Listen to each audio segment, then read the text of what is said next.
Hoy abordamos la temática de participación y protagonismo social de niños, niñas y adolescentes, con temas, los ejes son la voz de los chicos y chicas en los medios de comunicación, niñez, adolescencia, juventud en la ley de medios, los contenidos para la niñez en los medios audiovisuales, actuación de la Defensoría del Público, experiencias audiovisuales y radiales, las tensiones en las narrativas sobre las políticas de la primera infancia, avances y retrocesos desde la creación de Paca Paca hasta hoy, subjetividades y representaciones de niños, niñas y adolescentes, oportunidades y desafíos, consumos culturales, derechos y participación, cómo pensar la participación cultural de la infancia. Quienes están hoy aquí para compartir este espacio con nosotros son la compañera Cintia Ottaviano, que es licenciada en periodismo y maestranda en periodismo de investigación de la USAL, directora de posgrado en periodismo democrático en la perspectiva de los derechos humanos, docente de grado y posgrado, ha sido la primera defensora del público del Servicio de Comunicación Audiovisual de la Argentina, ha brindado cursos, talleres y conferencias magistrales en múltiples países y ha recibido diversos premios y distinciones. Integra la Organización Interamericana de Defensoras y Defensores de la Audiencia, que fundó y presidió la organización de Nuevos Ombudsmen, que reúne a defensoras y defensoras de los 5 continentes, ha escrito investigaciones periodísticas, artículos y libros. También nos acompaña la compañera Cielo Salviolo, para mí la mamá de Samba, ¿sí?, que es consultora e investigadora en comunicación e infancia, productora de contenidos audiovisuales para niños, participó en todo el proceso de creación de Paca Paca, fue su directora fundadora hasta julio de 2012, ha asesorado a diversas instituciones en la región vinculadas con la infancia y los medios, actualmente es consultora de UNICEF, fue profesora titular de la Cátedra de Producción y Realización de Televisión Infantil en la UBA, forma parte del Consejo de la Comunicación Audiovisual y la Infancia de la ENACOM y es secretaria general del Comité de Seguimiento y Aplicación de la Convención sobre los Derechos del Niño. Fue jurado en diversos festivales internacionales de cine y televisión infantil y ha realizado talleres sobre contenidos de calidad para la infancia en países latinoamericanos. Y el compañero Adrián Rosengart, docente, profesor nacional de educación física. No sabía que eras profe de educación física, Adrián. Cuando lo leí dije, tantos años compartí, yo no sabía que Adrián era profe de educación física. Magíster en Planificación y Gestión de Políticas Sociales de Flaxo, candidato a doctor en Ciencias Sociales de Flaxo Argentina, especialista en políticas públicas dirigidas a la primera infancia, consultor de UNICEF, BID e Instituto Interamericano del Niño, OEA, de la Cámara de Diputados de la Nación en las comisiones de Mujer y Niñez, Educación y en la Bicameral de Defensor de Derechos de Niños, Niñas y Adolescentes de los gobiernos provinciales de La Pampa y de Santa Cruz. Ex director de la Comisión de Promoción y Asistencia de los Centros de Desarrollo Infantil Comunitarios, coordinador del Plan Nacional de Acción por los Derechos de Niños, Niñas y Adolescentes del 2008 al 2011, director adjunto de Niñez, Adolescencia y Familia de la Ciudad de Buenos Aires y jefe de gabinete de la viceministra de Desarrollo Humano de la provincia de Buenos Aires. Caramba con el panel que tenemos hoy. Y a mí me toca la tarea de decirles, te quedan 5 minutos. Autoadministrense cómo quieren empezar. ¿Quién quiere empezar? Acá en la cuestión de género me dijeron que empiece yo. Bueno, bien, Adrián. Empieza Adrián.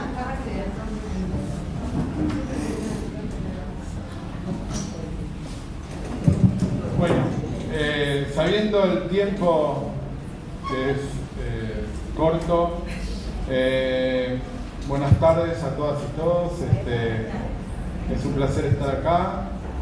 Hay muchas caras conocidas con las que compartimos, amigos, amigas, muchos momentos y muchas historias en la gestión y que seguramente seguimos compartiendo un montón de ideas y acá hay un agujero que la silla se me está yendo, así que si me voy no es porque esté huyendo, pero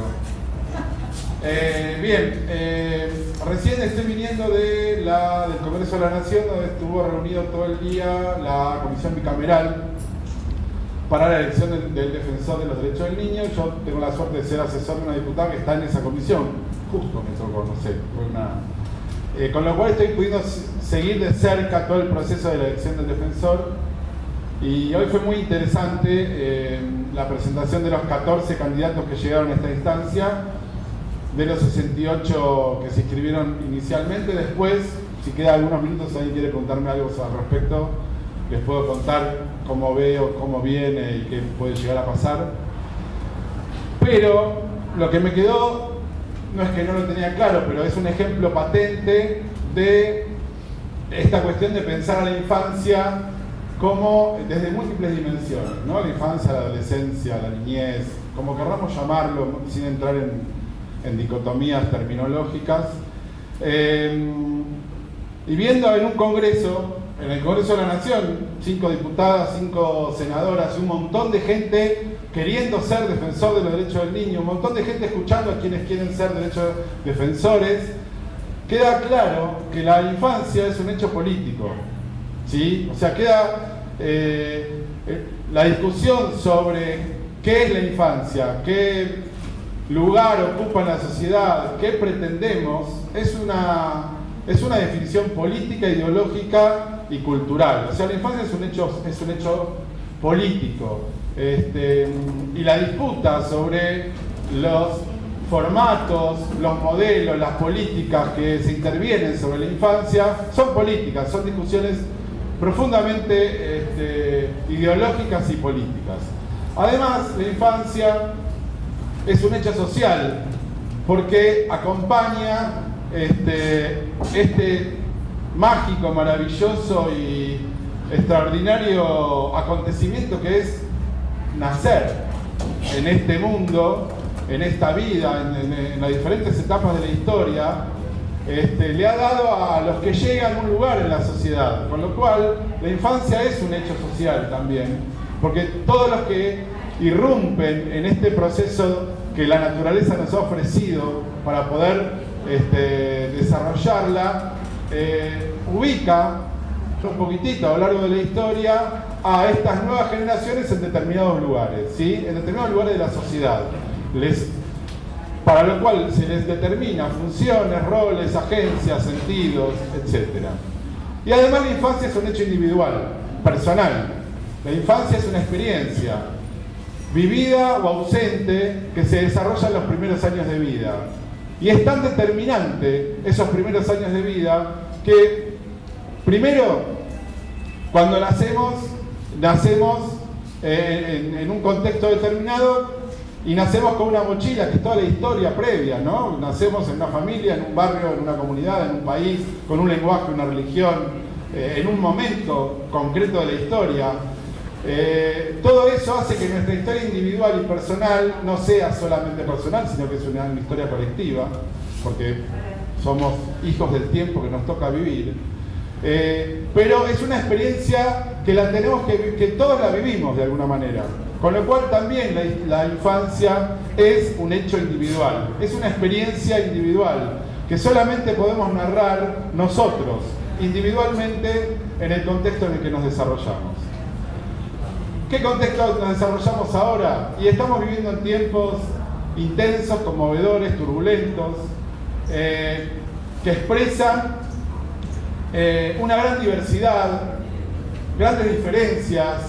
Hemos descubierto las grandes diferencias, hemos descubierto las múltiples infancias, los diversos modelos de infancia que también son los diversos modelos sociales que se expresan en la actualidad. Zizek, Fischer y algunos otros pensadores actuales plantean con una dramática posición que es más fácil imaginar el fin del mundo que el fin del capitalismo, ¿sí? O sea, es difícil imaginar esta sociedad si no es en este contexto capitalista. ¿Qué podemos imaginar hoy si no es en este formato, en este modelo? Bueno, ellos dicen que por ahí es más fácil pensar que el mundo va a explotar en algún momento, alguien va a apretar 3 botones, vamos a volar por los aires, o la naturaleza se va se va a rebelar contra nosotros y parece más fácil resolver el fin del mundo que el fin de este modelo concentrado de capitalismo tan profundamente desigual, ¿no? Donde el 1% de la población es dueña casi del 60% de la riqueza y el resto de los 7.500 millones de habitantes, porque no hay ninguno de los que están acá que tiene esa parte del 1%. Si hay alguien, avisen, así charlamos, porque tengo algo para venderles. No, el resto de los 7.500 millones de habitantes nos repartimos lo que queda. Y la mayoría de ellos se reparte una porción muy pequeña. En ese mundo desigual estamos parados nosotros, ¿no? La infancia está íntimamente ligada al conjunto de lo social. Y a la vez no podemos mirar lo social si no miramos al mundo de la infancia, al mundo de la niñez y la adolescencia. Están absolutamente ligados. ¿Y qué nos pasa en general a nosotros? Aunque seamos optimistas porque estamos en la Federación Gráfica Bonaerense, nos inscribimos en una capacitación del Instituto Patria y tenemos ciertas expectativas, ¿no? Pero en general la sociedad está parada con un pie en ese pesimismo de Zizek y de Fischer, de que no sabemos, de que estamos en un momento muy oscuro, y con el otro pie parados en el optimismo, en esto que Boaventura de Sousa Santos dice que es imposible pensar al mundo si no lo pensamos como un mundo mejor. Así estamos, con esa dicotomía. Antes decía que la experiencia infantil es una experiencia presente y ausente, que se da en los primeros años de vida. Y es tan fundamental que va a marcar absolutamente la gran parte, no digo todo, porque siempre hay transformaciones que se van generando después con la vida adolescente, la vida en la juventud, en la adultez, pero va a marcar fundamentalmente y sostenidamente nuestro proyecto de vida, tanto por cuestiones naturales en cuanto al desarrollo, a la nutrición, a la alimentación, a la mielinización del sistema nervioso, a los procesos digamos biológicos que se dan en los primeros años de vida, digamos en los primeros meses de vida, donde se conforman la estructura del cuerpo y la estructura de la psiquis y la estructura del sistema nervioso central, nos va a condicionar después si comimos o no comimos, si jugamos o no jugamos, si nos estimularon o no nos estimularon, si vivimos bien o vivimos mal, si tuvimos muchas enfermedades o estuvimos sanos. Hablo rápido por los que tengo 20 minutos nada más. Todo eso va a determinar si nos va a ir bien en la escuela, si nuestro cuerpo va a estar en condiciones después de afrontar el proceso del mundo del trabajo, si vamos a poder tener hijos, no tener hijos. O sea, muchas de las cosas que nos va a pasar después están definidas en los primeros años de vida. Nosotros nacemos, todos nacemos, lo debo confesarles que es así, en un absoluto desamparo. Somos los más desamparados del mundo humano, no del mundo humano, del mundo animal, del mundo natural. Si un niño al nacer queda solo en la sala de parto, vive pocas horas, se muere.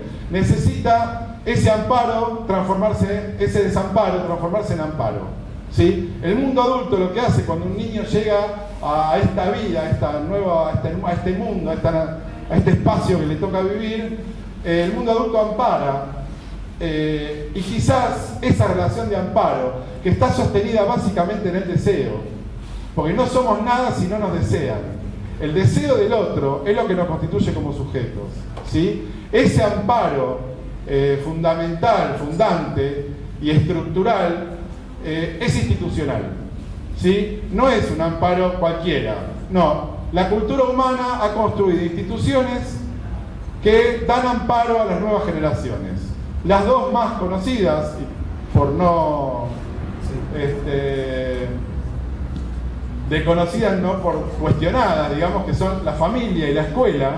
La familia y la educación, no la escuela como institución, sino la idea del aprendizaje de habilidades para el desarrollo de la propia vida, son dos instituciones fundamentales y centrales creadas en la modernidad por la cultura para generar este amparo a las nuevas generaciones.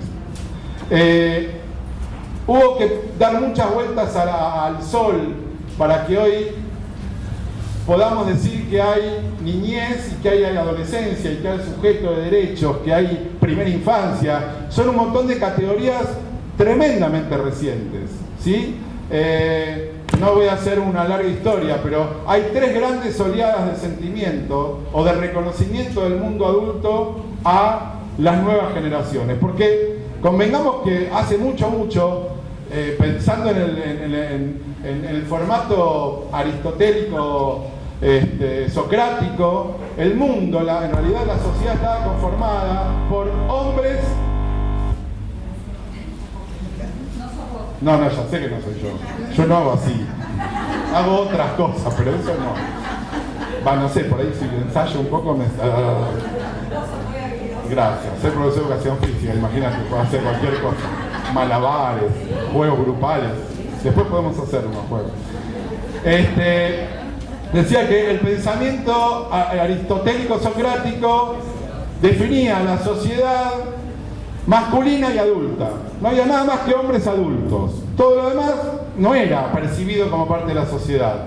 Ha cambiado mucho en la historia. Las 3 oleadas las podemos reconocer. La primera es cuando la Iglesia empieza a concebir esta idea de que los niños deben ser criados a imagen y semejanza de Dios, que en realidad es una forma de garantizar la incorporación de las nuevas generaciones a la estructura de la Iglesia, al pensamiento de la Iglesia, a la institución Iglesia, porque hasta ese momento los niños eran abandonados, tirados, matados, o sea, era tremendo lo que le pasaba a los pibes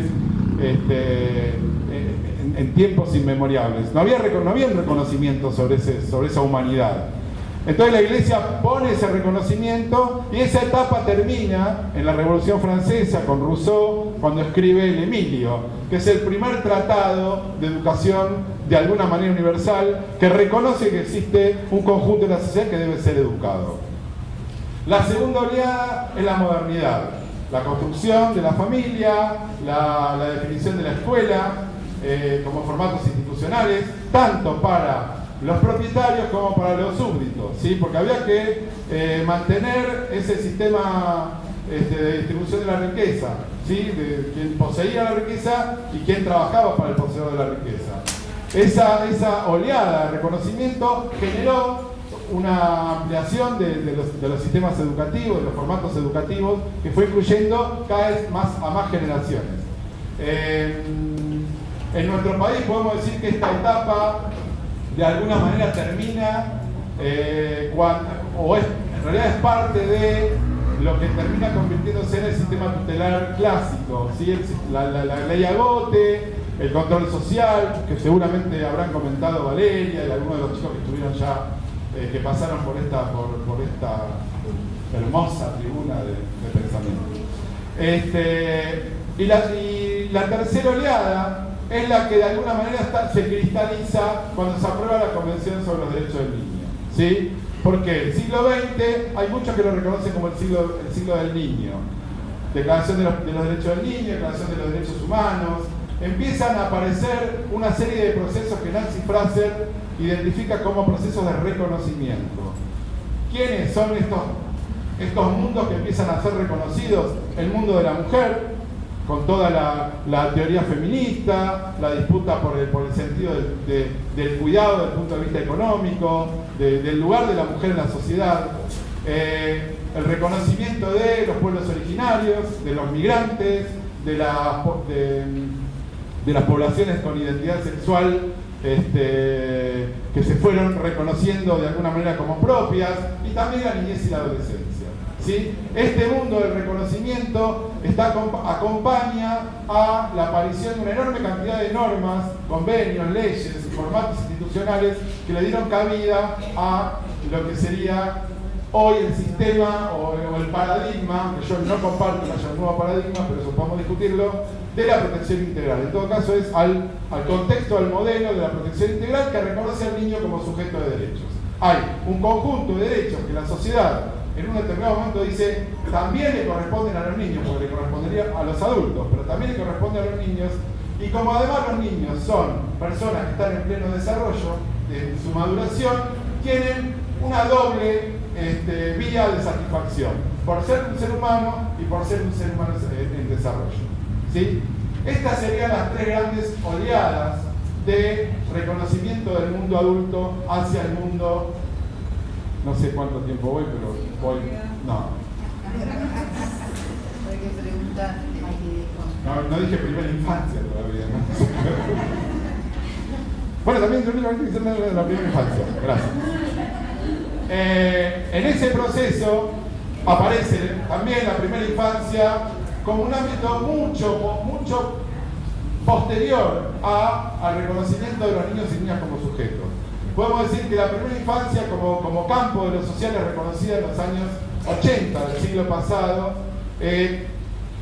donde se producen tres procesos en simultáneo. Primero, el reconocimiento de la ciudadanía de la mujer, la participación de la mujer en el mundo laboral, de formación, de compromiso social, disputa en los lugares de la distribución de la economía, que empiezan siguen siendo madres, pero empiezan a necesitar espacios donde los niños puedan estar mientras van desarrollando sus proyectos y sus intenciones individuales. Hay dos formas de satisfacerlo. Las mujeres de las clases medias y las clases con mayor acceso a los recursos económicos, lo que hacen es básicamente o contratar instituciones privadas o contratar personal que suplanta el rol de ellos por momentos en la crianza, durante el día o no. Cada uno decidía cuántas horas contrataba, ¿no? Yo contraté muy poco, ahora me doy cuenta. Y las mujeres de los sectores populares lo que hicieron fue organizarse, y más que nada, a partir de los 80, los 90, en el 2000, crisis en toda América Latina y en muchos otros lugares del mundo, organizarse y generar respuestas propias, asentadas en lo territorial, que se construyeron en formatos institucionales de cuidado y educación de la primera infancia. ¿Sí? O sea que las mujeres resolvieron de distintas formas, de acuerdo a su pertenencia de clase, esta cuestión de cómo iban a resolver la crianza y el cuidado de los más pequeños.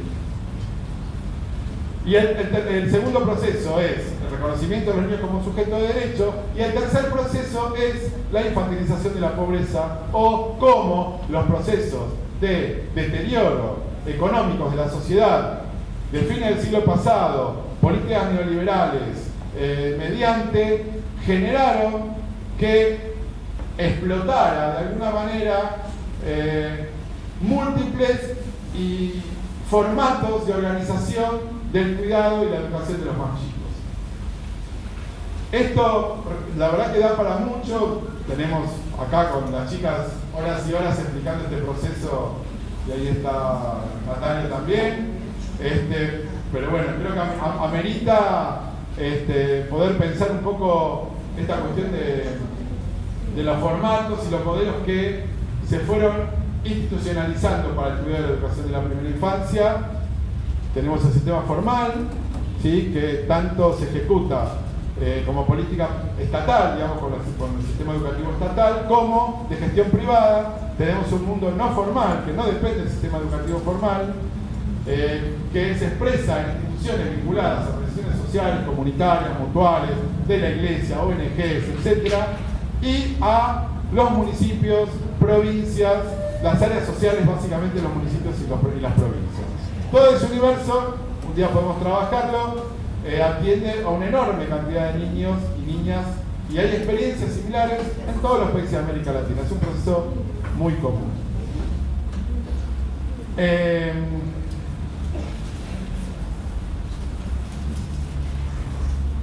Ahora bien, en realidad yo quería hacer algunas reflexiones críticas, inclusive críticas a nuestra propia práctica.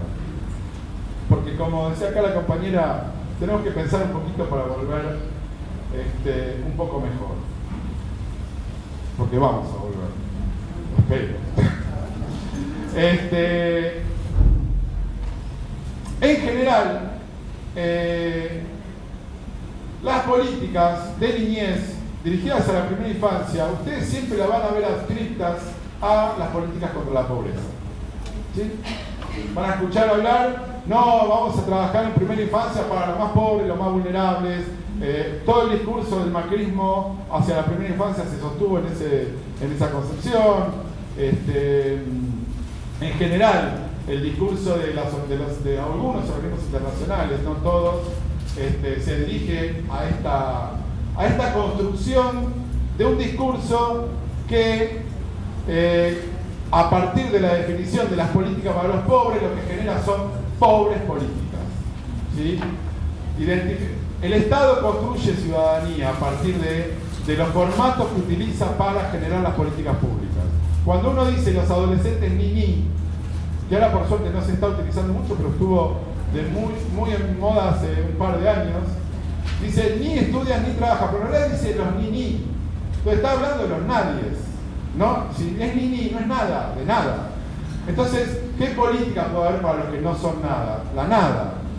Bien, nosotros en nuestra práctica, nosotros, me incluyo, hemos asumido algunos formatos identificados con esta idea de la política integral para la primera infancia, que le hemos puesto la palabra integral a todo, que en realidad terminan siendo formatos dirigidos solamente a los sectores pobres. Pobres es un concepto que se puede discutir, la pobreza. Podemos hablar de exclusión, también está en discusión el concepto de exclusión. Podemos hablar de desigualdad, también está en desigualdad. Pero igual, analicémoslo desde la pobreza, de la exclusión, de la desigualdad, estamos siempre hablando más o menos de la misma gente, ¿sí? Sabemos de quién estamos hablando, más allá de la discusión teórica. En ese sentido, cuando nosotros desprendemos el discurso de las políticas públicas, de la universalidad y de las políticas de bienestar universales y separamos, y en infancia lo hacemos todo el tiempo, estamos todo el tiempo separando como si pudiéramos cambiar la sociedad cambiando a los niños. No es así, no es cierto. No hay forma de transformar la sociedad tomando una parte de ese grupo social, porque en realidad la sociedad lo que tiene es una profunda desigualdad de la forma que lo querramos medir, y no hay sector social que se pueda salvar solo, por más que se invierta una gran cantidad de dinero en ese sector. Tiene que ver con la distribución de la riqueza, tiene que ver con la distribución de los ingresos, tiene que ver con el mundo de acceso, con el trabajo genuino, con el trabajo digno, tiene que ver con el acceso a la satisfacción de los derechos de todos los niños. Hoy, esas políticas, para mí, es una opinión absolutamente personal, así como, y me imagino lo habrán charlado, antes de la instalación del sistema de la doctrina de la protección integral, el tutelarismo clásico dividía el mundo entre niños y menores, ¿sí? Yo creo que nosotros, como parte de haber absorbido un discurso neoliberal, hemos terminado dividiendo a los niños y a los adolescentes en dos universos diferentes al anterior. Yo, por ahí es un poco romántico lo que digo, pero para mí están los niños y adolescentes con voz y los niños y adolescentes sin voz. Y no hablo de voz, hablo de voz, ¿no? Infancia quiere decir sin voz, etimológicamente hablando. Entonces lo que yo estoy diciendo es que más allá de la clase social en la cual se ubique un niño o una niña o un adolescente, hay políticas que solamente llegan a los que expresan la voz, a los que son oídos, a los que tienen la posibilidad de ser escuchados por el Estado o por el mundo adulto o por las instituciones, y ahí llegamos, y llegamos a un número muy limitado. Pero hay miles y miles de niños que no tienen voz, no tienen quien los represente, porque sus familias están sin voz tampoco. ¿Por qué? Porque también de Sousa Santos desarrolla el concepto de fascismo social o microfascismo, ¿no? Cómo dentro de las instituciones como la familia, la escuela, los medios de comunicación, todas las instituciones están atravesadas por formatos de fascismo que segregan y dejan sin voz a una enorme cantidad de niños, niñas y adolescentes. Entonces tenemos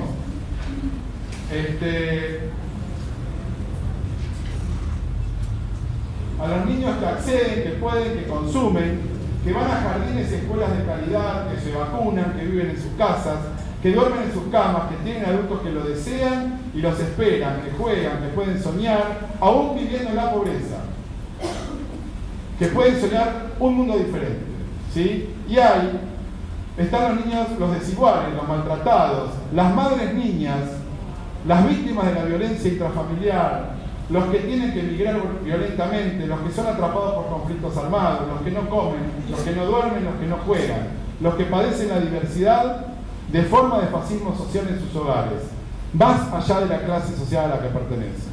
Para mí es fundamental enclavar todas las políticas públicas en el modelo, en un nuevo modelo de bienestar, que obviamente no es este modelo que achica, que deteriora el ingreso, que deteriora cualquier posibilidad de pensar en un futuro, porque las familias se están degradando en su capacidad de consumo, de vida, de desarrollo, de planear, etc. Nosotros tuvimos fuertes intentos de construir políticas de bienestar universal, asignación universal, conectar igualdad. Tenemos muchos ejemplos, no lo voy a repetir, y a veces en sectores particulares nos quedamos en una ruptura entre esa intervención, esos procesos universales y algunos formatos que, no voy a decir que eran focalizados, porque quizás no es el concepto, que nos atrasa mucho en los 90, pero sí que tuvieron tal nivel de especificidad que no terminaron de entroncarse con las políticas de bienestar. Yo creo que esa, además, bueno, porque esto fue así, porque no tuvimos tiempo, porque seguramente hay un montón de procesos que están en discusión. Esto es una discusión teórica, no es tan fácil de resolver de ninguna manera. Estoy planteando un formato teórico, construir políticas públicas. Tiene que haber un gran universo de políticas universales, alto y amplio, de incorporación a la satisfacción de acceso a derechos, y después sí, políticas, no películas, también películas, políticas particulares que tienen que ver con estos múltiples mundos por los cuales atravesamos en distintas etapas de la vida. Y para terminar, no porque quiera, en realidad yo quería hablar del juego infantil y de la participación infantil como continuidades. El juego como mundo, el juego libre, el juego sin reglas, el juego sin medio para, el juego como fin en sí mismo, el juego como acuerdo de voluntades, como espacio de libertad, se engancha con los espacios de participación infantil y adolescentes. Porque esos espacios de participación tampoco deben ser formales, tampoco deben ser forzados, sino que deben ser espacios de libertad, donde realmente esta voz de los que no tienen voz, que decía antes, puedan expresarse y puedan construirse en un discurso de pensar un mundo mejor. ¿Sí? Entonces tomo las palabras de Paulo Freire, una palabra en realidad, que es esperanzar. Paulo Freire hablaba de que lo que tenemos que hacer con las nuevas generaciones es esperanzarlas. Es transmitir la capacidad de poder generar esperanza en el mundo en que vivimos. Y ojalá también nosotros podamos esperanzarnos con ellos. Muchas gracias. Esto es una cosa absolutamente personal, pero quiero dedicar esto que dije a mi papá, que falleció el viernes, que soy un boludo,